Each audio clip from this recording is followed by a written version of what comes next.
A lot of the anti-FBA energy comes from older people from the diaspora. So these are typical tropes that are somewhat dismissive.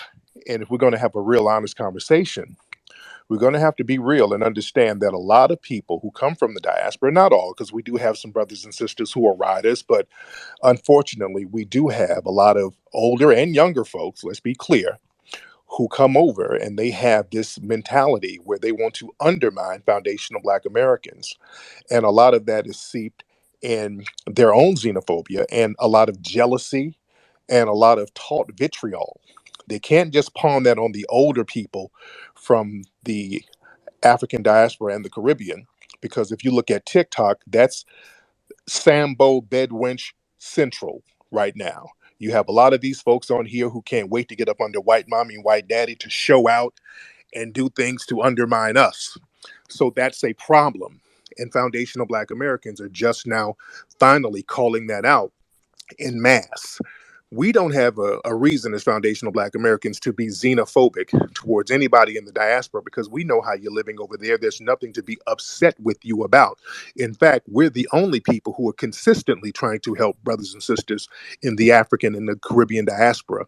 We as foundational Black Americans, we are the only ones who've been stumping and trying to fight for brothers and sisters to get over here to act as reinforcement with us. We're going to have to really get that narrative straight, that there is some kind of war going on. This is a one-sided hatred thing coming from so many people in the diaspora. We have no reason to hate on you. The only reason Black folks from the diaspora are here is 100% because of foundational Black Americans. We were the only ones in the 1960s and 70s campaigning to get brothers and sisters over here. White people did not want you over here. They had a zero immigration policy for many Black countries. It was very rare for Black people from the diaspora to get over here. We were the ones stumping for that. We were the ones talking about our brothers and sisters globally. We've been holding that mantle for a long time, and it's been very one-sided. When we start going over there to the motherland and in the Caribbean, we're not getting that same type of energy. Nobody's giving us dual citizenship, and I have a very big problem with that. I've been all over Africa, damn near begging for dual citizenship, and nobody's biting on that. We're going to have to keep it 100. There's been this one-sided Pan-Africanism, and we're the only ones holding up that light. Now, if we're going to have a real conversation and we want to find some solutions, it's time for brothers and sisters in the diaspora to step their game up and start saying, hey, we want to bring something to the table, tangible, for foundational Black Americans. Now, let's hear some feedback on that from those from the diaspora. Okay. All right. Anybody want to rebuttal? I see. I know Z was in here. Z, did you want to speak your piece? Yeah. Hi guys. So I'm not really going to go off the back of what Tariq said, just because I wanted to put my point forward first. Obviously, I don't live in America, so when you're talking about the social attitudes towards African Americans, like, I think that's completely valid, and I've heard obviously similar stories from Africans living in America. But what I really don't understand is, fair enough, I get the anger directed at the social attitudes towards you, but you're acting like all your problems have come from immigration, and it sounds very similar to what white people in the UK say about Black people and actually immigrants in general. They're like, oh, it's their fault we're in poverty, it's their fault house prices have gone up, it's their fault we're not getting jobs, Projection. and all of this stuff. This is what it's sounding like, and it's like, it's we always laugh because we're like, do these people not realize they're doing exactly what the government want, and blaming people that are also not at the bottom, but also just trying to get up, people that have fled their countries, left their countries. Because I don't know if, I'm sure you're aware, they didn't just leave Africa untouched. Like, you know, like, white people didn't just leave them untouched. Like, they've been colonized too, and people have fled not for fun and games, they fled for better opportunities.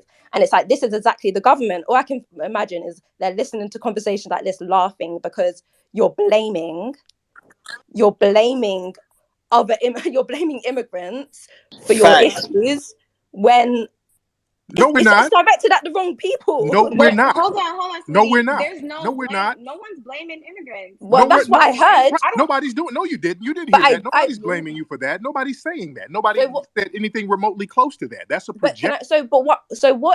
Why are you so angry? Is it just purely because we're not helping?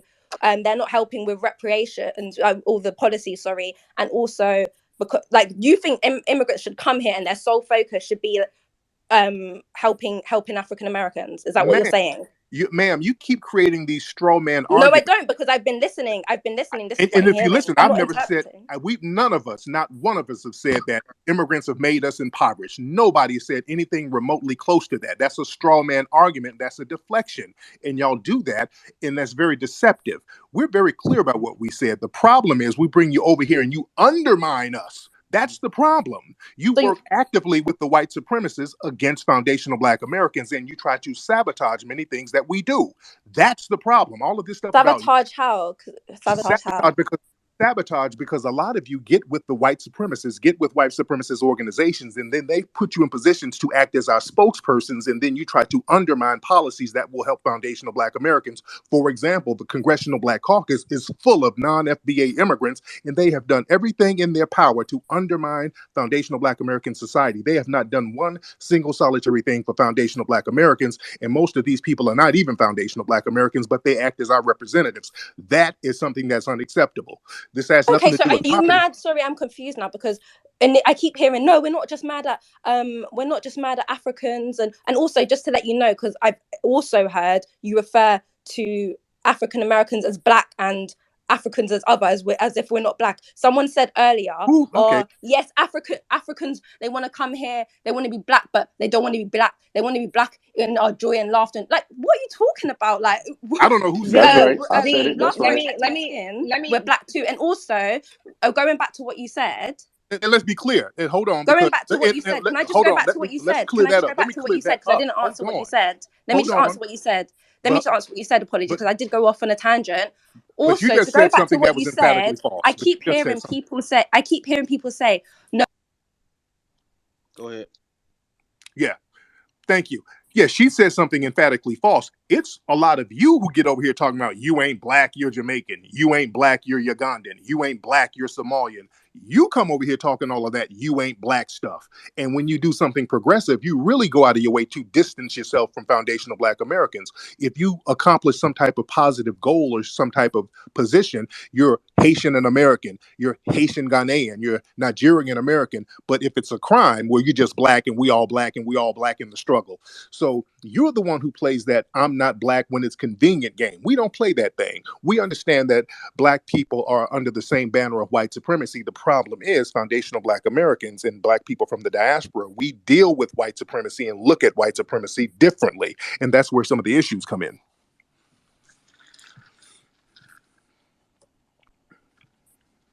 And that flat blackness thing just does not work for us. Like, it doesn't benefit us, and nobody's in here saying that immigration is the reason why we're behind. No, Right. I don't know where did that come from. Like, it's like when you guys get up here, you focus on that, you laser focus on that. Nobody up here said that shit.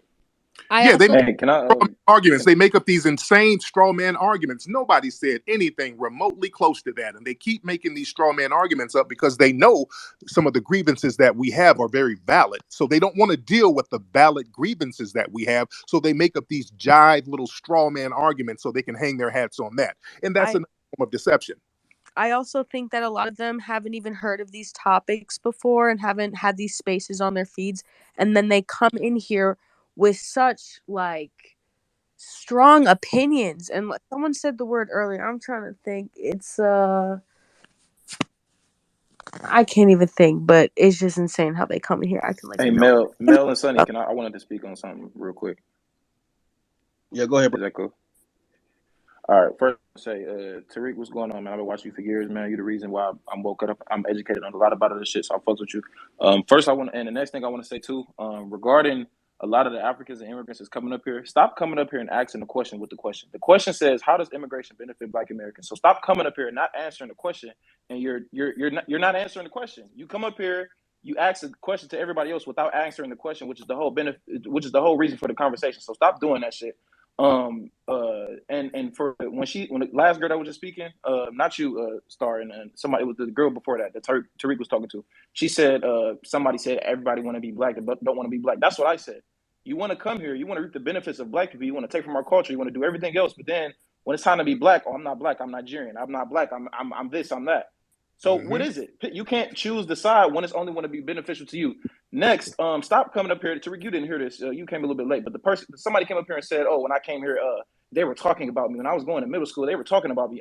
That's in the culture. If you get fat and you around black kids, you get talked about. If you ugly, you get talked about. That's part of the culture. So stop coming up here with that bullshit. Get over it. You was 12 years old. You're fucking Exactly. 22, 23 now. Get the fuck over it, because we go through way much shit. If that's the crux of why you just got so much trauma with black Americans, because you was talked about when you was in middle school, I'm not trying to hear that shit. Get the fuck out of here. Y'all want to play with our culture, and then we trying to I take it have a back. I got no question. problem with it. Fuck out of here. Can I speak? Yeah, go ahead. What's the question? Also, stop asking, can you speak? That shit annoying. Just speak. Shut the fuck up. Anyways, why are you worried about how immigration benefits black Americans when you're in a country that doesn't even benefit you? We benefit us. The thing is, the reason why we can Exactly. Clearly, live the you way we don't, live. because you're blaming us for not putting foundations for black Americans. What foundations have you built for yourself? Yes, I understand there's systemic This racism country, that ma'am. prevents This you country. from This doing country. certain things, but people have been. Ma'am, we built this country. Let's be very clear. Foundational black Americans built this country. Are you clear on that? I zapped her. She out of here. Okay. Yeah, we're not going to play that game. What have we done? We built this country from scratch. This country was built by foundational black Americans. The 14th Amendment is in place because of foundational black Americans on the grassroots. Every progressive movement in this country that benefits all other groups, it was started and fought for and defended by foundational black Americans. We've had to sacrifice ourselves, our families. We've had to sacrifice ourselves for the freedom that other groups come over and benefit from. And then they turn to us talking about, well, damn it, how come y'all can't pull yourself up by your bootstraps? We did. So that's very disrespectful within itself. And y'all have to check yourself on that, because you were not checking white supremacy where you were from. Somebody's going to have to check systematic white supremacy. And many of you come from these places that's dominated by white supremacy. You've been colonized by white supremacy, but you never challenge it. Y'all sit up here talking about it's the government, it's this, it's that, and you have to come over here to get better opportunity. The opportunities are wherever you make them. We made the opportunities available for everybody over here. So don't come over here telling us what we need to do and not need to do. We're not trying to get people to bow down to us, but what we don't want is people to come over here after our families have sacrificed, after we have lost so many of our brothers and sisters fighting in the struggle, after we've suffered giving so many of our resources to all of these other groups under the banner of minority and people of color, so that all of these other groups can benefit, to come over here and then try to spit on us. You're not going to spit on us. That type of bullshit is over. So we're checking everybody at the door at this point, and we should have been doing this a long time ago, to be perfectly honest. Yeah, I was here in the beginning this morning. I believe that Mel and them started this chat probably like 10 o'clock. I joined at like 12 p.m. I was working and stuff. People were coming in. We should have been checking them at the door, because people were coming in telling people that they're not American Indian and a whole lot of other stuff. It was crazy. But we weren't Wow. even on the topic of immigration benefiting black Americans. Wow. Notice Yeah. that nobody's stated how it benefits us. Period. Nobody has come on Nobody's stage answered the and stated question. how I it's have an benefit us. answer. And also, we only I have an have answer.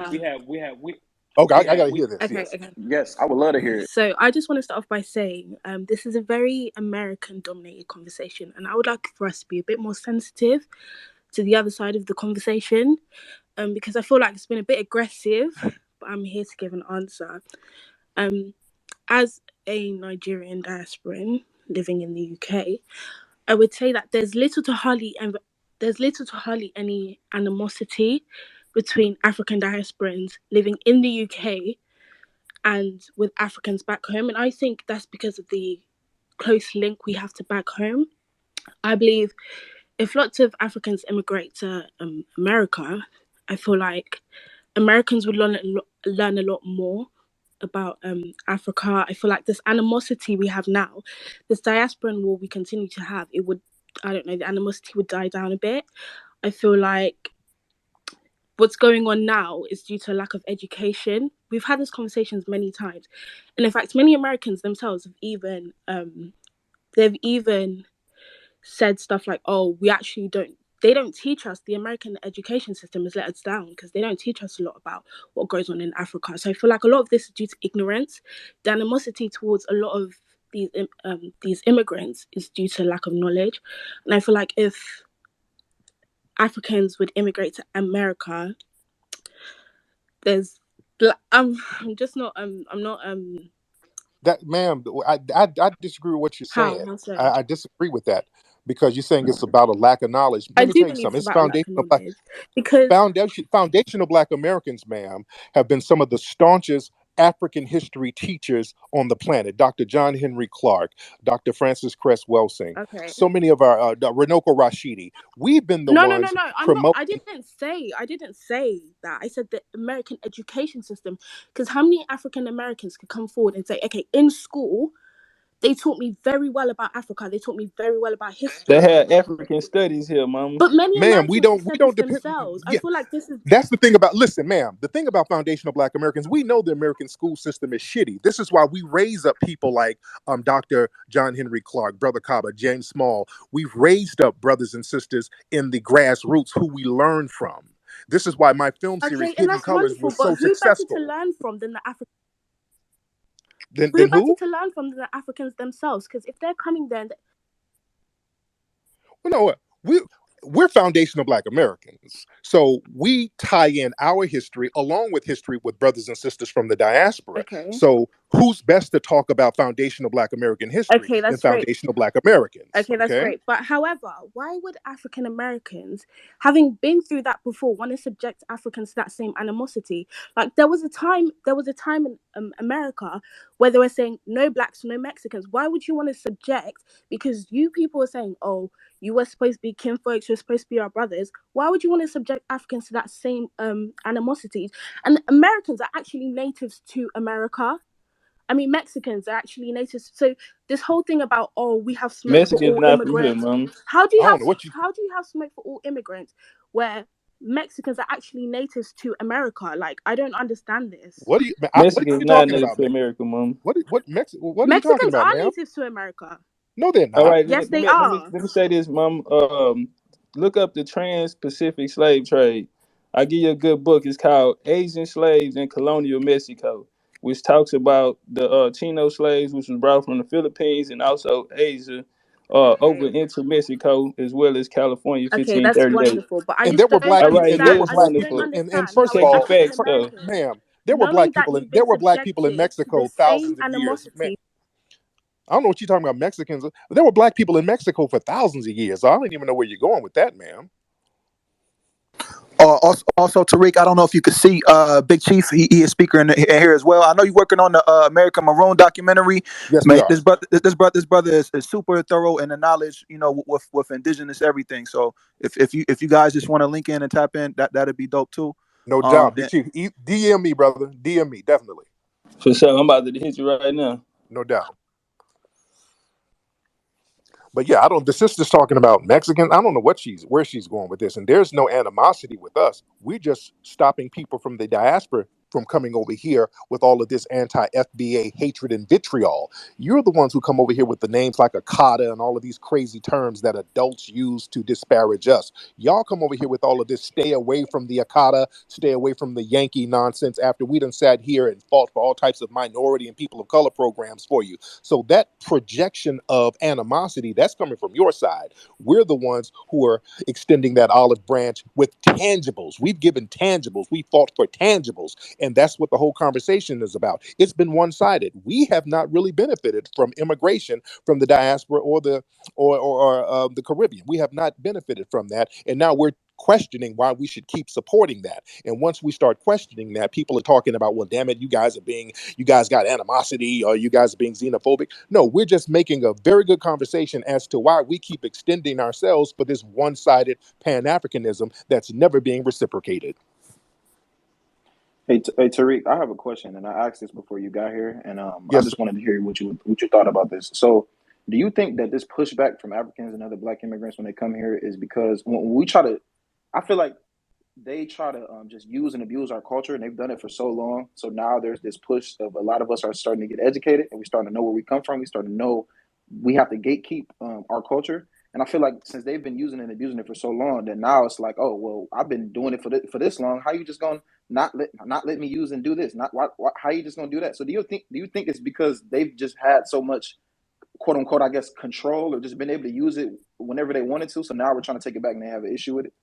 Yeah, Like, you do you know think that's what where it it stems is, from? I man. feel like. Yeah, what it's coming from, man. It's gotten so blatant because we've let a lot of it go on, and we look at everybody as our brother and sister. We've, as Foundation of Black Americans, we've never really broken people up in different groups. We've always had this mentality is that we're all in the same struggle, so we're all one group. But now it's getting to the point where we're looking at the people who are coming in our circles, undermining us, and now we keep seeing the same common denominator. Whenever we have conversations about reparations, it's always some strange black person that don't nobody even know comes along talking about why we shouldn't get it. And we're starting to look at each other like, okay, who are these people? Where are they coming from? So we're starting to ask questions. So when we see people's background, like Sheila Jackson Lee, who has that jive ass HR 40 that's been floating around forever, we see she's a Jamaican. We see all of these other people, Candace Owens, yeah, Candace Kamala Owens, Harris. yeah, Kamala Harris. Yeah, we start to see a pattern now. Obama, if we're gonna keep it a buck, we start to see a Yep. pattern. All of these people. Wait a minute, these are not foundational Black Americans. No wonder they keep doing things to undermine us. These people are eating off of us, eating off of our legacy. And when we talk about doing something for the whole group of foundational Black Americans, these same people that we elevated are going out of their way to undermine us. So what's the common denominator? The common denominator is that none of these people are foundational Black Americans. So now we're starting to look at everybody. We started to check everybody's paperwork. So now everybody's kind of scrambling now. You see, have you noticed a lot of people have taken down their little Caribbean and African flags for a long time, up until about 5 years ago. You look on Twitter, everybody had their flags up. They made it a point to say, hey, I ain't like those Black Americans over there. I'm something different. Now that we've gotten on this wave to acknowledge who we are and we're calling out the riffraffs, people are snatching them flags down now. So now we're cleaning up house as we should have done a long time ago. When it comes to us getting tangible, foundational Black Americans, we've sat that on the back burner for a long time, and we let too many people undermine us. So we've said enough is enough, and we're on the right path now. So the people who are down with us getting what we're supposed to get, and they're from the diaspora and they support, we're good with you. But all the people who want to sit back and try to undermine us, that's going to be checked. Period. All right. Host, I'm gonna go. I'm from Jamaica. I'm Chris. I have two sisters that are living in the US, and I have two parents also that live in the US mainly, but they visit back home in Jamaica. So I don't live in the US, but I visit as well, and I have family there. No, just to answer the first question, how does immigration benefit Black Americans? No, first thing somebody mentioned before, this conversation is very charged. A lot of people are passionate. So just to have an open mind from the other side, right? Because a lot of persons are from the US side. Now, I just want to define benefit as emotional, mental, or physical, or financial, something like that. Right? It's going to Tangible. be tangible. No, no, no.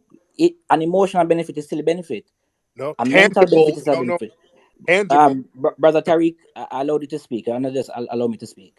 Oh, Right? No, no. If a benefit is only going to be tangible, I yes. guarantee you this conversation here is going to be moot, because a lot of persons who are coming to the US is for better opportunities. So if Which are I'm tan- leaving Jamaica, which are tangible. Which are tangible. yeah, Y'all, which are tangible. Now, yes. another opportunity for me is to come and spend time with my sister, because I'm making money in Jamaica. I wouldn't want to leave here, but that's an emotional benefit for me. Now, for you guys, I think that cultural exchange is a tangible one. Hip hop came out of dancehall and Oh, reggae. I'm stop, just saying. I'm just but saying the culture and that is tangible. man, That is if y'all Tariq. don't get this dude up out of here, don't get me started, please. I'm about to have a stroke. Yeah, Please don't yeah. get me But, started, but man. Tariq, what I'm Please, saying is, Tariq, is that please don't do the hip hop started in Jamaica. Are you about to go there, brother? Are you about to do that? Please don't do that. I don't want to be here for another hour breaking this stuff down. Please don't do the hip hop started in Jamaica. Oh God, don't please He's out. don't He's don't. out. Hey, Booby, where you at, Booby? Hey Tariq, like I said, man, it's definitely a pleasure having you in this space, man. We was inspired from the last live that you went on Sunday. And I think a lot of people are seeing us getting on cold, man, and they shaking in their boots, right? We circling on wagons. Foundation of Black Americans is getting on cold. We saying enough is enough. Enough with the Winsome Sears. Enough with the Candace Owens. Enough with the Prime Minister of Ethiopia. He was talking greasy about us too, talking about we need to be more like the Jewish community and pull ourselves by the bootstrap. And why we keep complaining about white supremacy and stuff like that. So you know, if you really in support of foundational Black Americans, you know what I mean, then you should be in support of our reparations claim, right? We do have candidates that's in the space like Marcel Dixon, Christopher Leggett, Tamara Shirley Johnson. So you know this how we going to cut everything, you know, dry. We just need to ask people, do you support tangibles, or do you support reparations specifically for foundational Black Americans? That's how we boil everything down to everything. Yeah, yo, what's good, Sonny? Absolutely. Oh, my fault. Yeah, I just wanted to apologize real quick to Hey, Okay. go ahead, Tariq. Okay, yeah, I was saying, I don't know how long the conversation has been going on today. Did anybody use the Marcus Garvey thing? Has somebody invoked the Marcus Garvey Yeah, thing? Okay, yeah, you already know, Flex. I Of already course. know. Yeah, it's going to be Marcus Garvey, hip hop. Who else? They'll invoke Stokely Carmichael. They'll try to throw him in there. So they got three things that they'll try to throw in, and that has to be checked. I hope you guys checked them on the Marcus Garvey thing to let them know that Marcus Garvey couldn't even get anything popping over there in the Caribbean. He had to come here, and we had to get it popping for him. And when he went back and was deported, he went back to Jamaica, and they elected white people over him, and he left Jamaica in disgust and went to Britain. So they can't even take credit for the rise of Marcus Garvey. So this is why it's important for us to know history.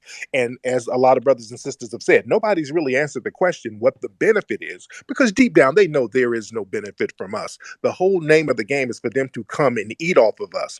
If they want foundational Black Americans to be the mules and the slaves for everybody, where we do all the work while everybody is benefiting. And so many people have been totally comfortable with this dynamic, and we're the only ones who are saying, hey, wait a minute, enough is enough.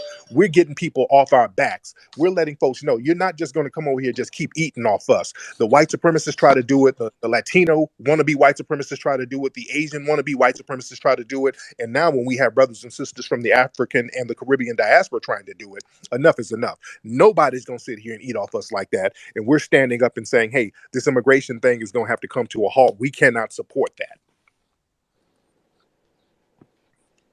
Oh, okay. I got a question, Tariq. But Yes, this sir. might not be the space, but I don't know if I'm gonna ever get this opportunity to ask you this. Okay. I'm an indigenous American. My people have been here before America was America. My question to you is, since I'm indigenous, but my people are the foundation, FBA of this country, is my claim for reparations separate of that of FBA? That's my question. No, no. One more time, because my phone was somebody was texting. So you're say you got one foundational Black American parent. No. I'm FBA on both sides of my family, but Okay. I'm indigenous on both sides of my family as well. Is my claim to reparations separate of that of FBA, even though I'm FBA? No. Look, if your ancestry goes back to this land, especially the killing fields, the slave plantations of America, you are a foundational Black American. It's just Okay. that simple. Yes, that Thank, simple. thanks for that. Oh yeah. And Mel, I think this is a good question. And Tariq, if you want to speak on this, because you just spoke on kind of the, oh, he left, he went down. Damn. Mel, you might know this then. You know, when they try to speak about like the pushback they'll do, and they'll say like, and we talk about the immigration, when they'll try to use the whole like in Ghana, you know how Ghana they have this quote unquote um resettlement or like re-immigration, I guess, and you can become a Ghanaian if you're a Black American, and it's you gotta go through hoops to do it. Like you got to go through like a million other things just to be a part of the culture. Like it's you got to have money already. It's a whole bunch of crazy shit you got to go to. I think he left though, but I was gonna ask him that. But I don't know if y'all heard of that. If y'all ever heard of that?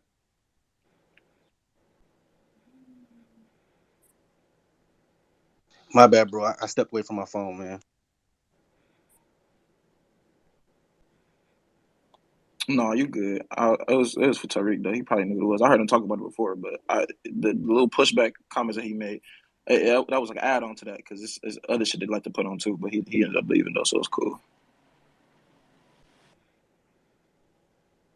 Hey, check, man. I'm looking for you, check, but I don't see you. Hey, where, man? I can't keep up with everybody who's asking me to get the mic, bro. I really can't keep up. I'm looking for y'all, but I really can't keep up, man. Yeah, It's me hella neither. people. It's hella people in here, bro.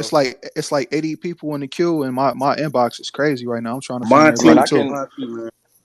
I'll send you a Um, DM, Sonny, if you want me to help co-host. I mean, if y'all need, you No, know what I'm I got saying? Booby. Yeah, I that's got the I got person. Booby, bro. Oh, for sure, Hey, yeah. Hey, Booby. Hey, Booby, where you at, bro?